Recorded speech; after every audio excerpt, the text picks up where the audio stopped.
Hi guys, it's Amy with A2Z Stamping, and today I want to show you how to make this cute little favor box.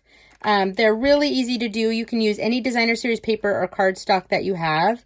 And the cool thing is you can make a bunch of these up, and then we fill them from the bottom, and then we'll glue that shut once we fill them. So you can go ahead and crank a bunch of these out. So simple to do though. So let me show you. All right, so what you need is you need a piece of either cardstock or designer series paper or whatever it is you're going to use. I'm going to actually be using this paper right here. This is from the Pressed Petals suite or designer series paper.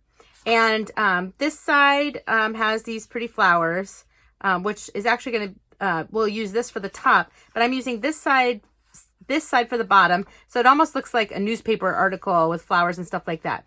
Now you can see my designer series paper needs to go this way. It can't go this way. That would look silly. So make sure when you cut it, when you cut your piece of paper, which this is cut at 10.5 by 4.25, that make sure it goes this way. All right. So we need to do a little bit of scoring. So I'm going to grab out my Simply Scored. All right. And we want to line it up here.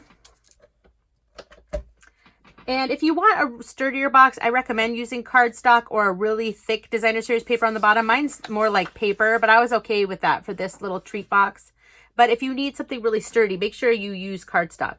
All right, so we're going to score this at 1/2 inch, 3, 5.5, and 8. All right, and then I'm going to flip it this way. And I'm going to score it at 1/2 inch and 3.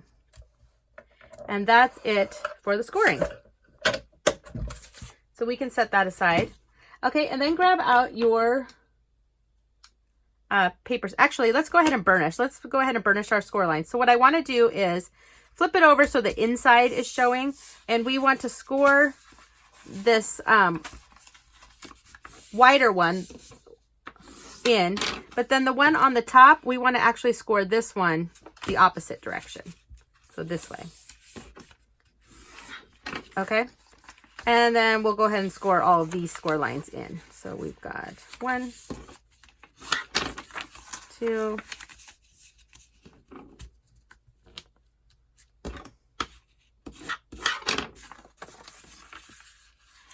3.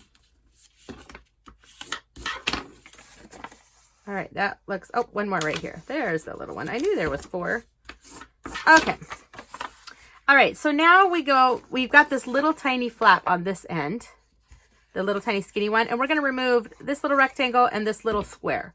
We don't need those at all. So we're just going to snip these right off. And we don't need this one right here.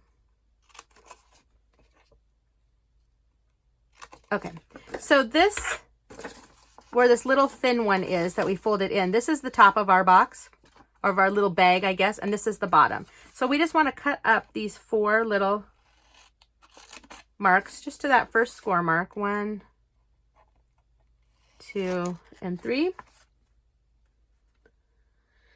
Okay. Now this is so simple. So you want to grab, what we're going to do is, okay, this is, I'm going to flip it over again so that the inside of our box is showing. And this is our little tab. I'm going to press this little tab in. And all we're going to do is we're going to glue this together just like this so that it makes a little square like that. So I want to put some adhesive right here. And I'm going to use tear and tape. I feel like it's our strongest adhesive right now for doing bags and boxes. Okay. Let's give that a good push. And then I'm going to use my paper piercing end of my Take-A-Pick tool and peel that right off. Okay, so be really careful. If you just lay it flat, this should line up perfectly. And press, press, press. And now it looks like this. So now we can actually, just the bottom of our box, since we're not going to glue it shut right now because this is how we're going to fill our little party favors in the future, let's just close it up like you would like a box, like, you know, the old-fashioned way. There we go, like this, like if we were closing up a box for packing, but we didn't want to tape it shut. There we go. So there's the bottom of my box.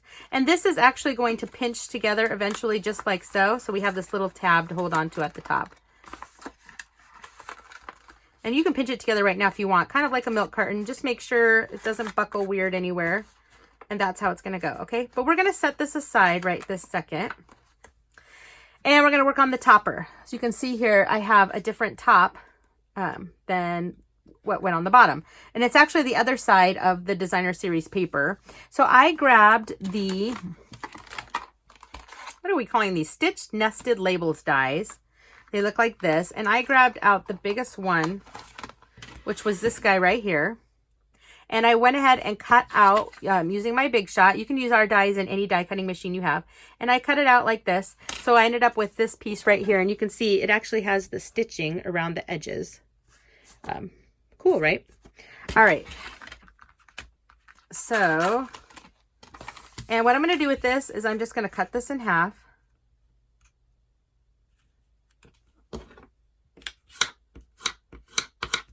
So I was able to make 2 of these from one piece of 12 by 12 designer series paper with a little bit of scraps left over.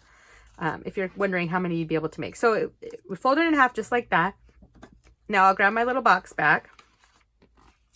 And this is going to fit right over the top. So get it on there just right. And pinch it pretty good. Want to pinch it pretty tight. And I'm actually going to grab out my foam mat.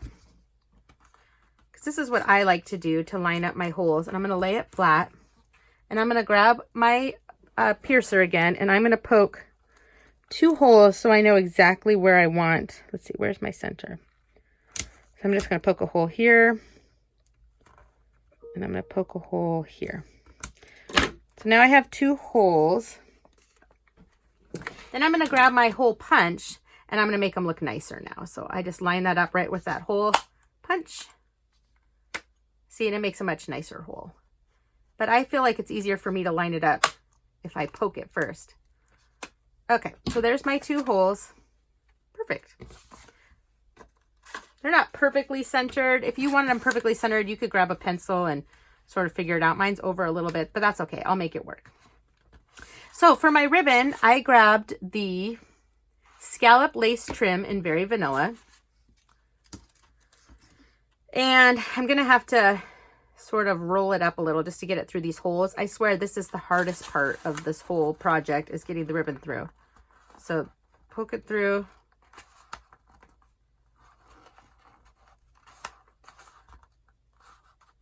Poke it through the hole. Best. Okay, try that one more time.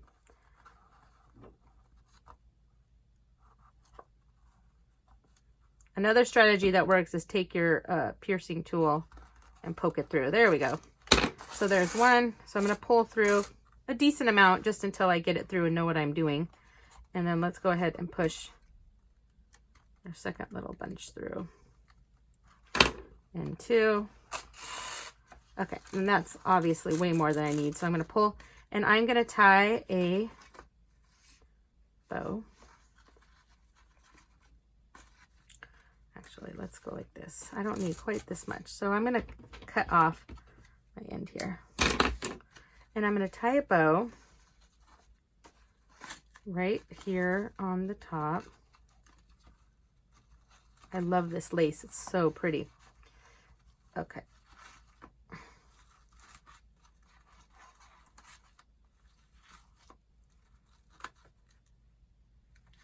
And we'll fuss with our bow for just a second, although I have a rule, we don't fuss forever on bows. And let me cut this piece a little bit shorter. Okay, that looks okay to me. All right, so I'm going to set this aside. Next, I'm grabbing out this washi tape here. This washi tape is so cool because this particular one actually makes these cool little flowers. So what you do is there's individual petals, which the hardest part is peeling them off, and it's not even that hard. So you just have to find the end one, and we're going to peel it off. And we're just going to go ahead and lay it down on our silicone mat. So we've got one, and you just have to take the time to build your flower. And I think there's different ways to do it. This is what I found works best. So I'm going to go like this, and we're just going to keep peeling these off. And remember, this is washi tape, so it comes off really easy. It's already sticky.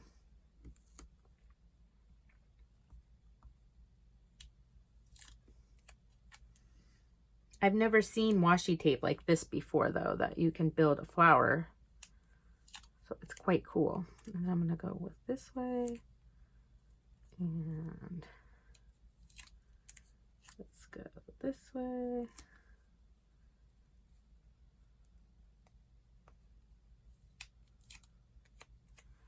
And see how they kind of curl up, which I love that. Or you can push them flat if you want that. Oops, come on.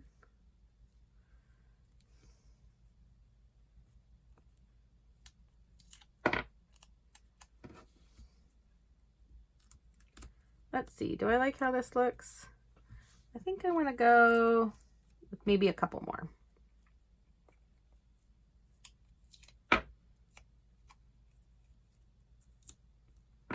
Just to make it pretty full. Okay, so there we go. I like how that looks.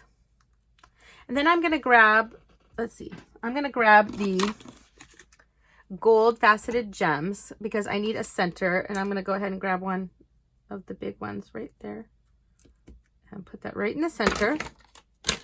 And now I'm just going to peel my little flower up. Isn't that so cute? And even though it is sticky on the back because it's washi tape is not permanent, so I'm going to stick a glue dot right on the back there. And then I'm going to come onto the front of my box, and it's going to go right like so. And that is my cute little box. And remember, again, we can fill it from the bottom, so we can make as many of these as we want. And then once it's full, then I would glue your bottom shut like a regular box. And here's the one I did earlier. Isn't that so cute? And so simple. And again, since there's adhesive on those, I can stick them down and make them look however I want. Here they are closer up. Isn't that so neat? So anyway, I hope you enjoyed this video and that you'll subscribe to my YouTube channel. Thanks, guys. Bye.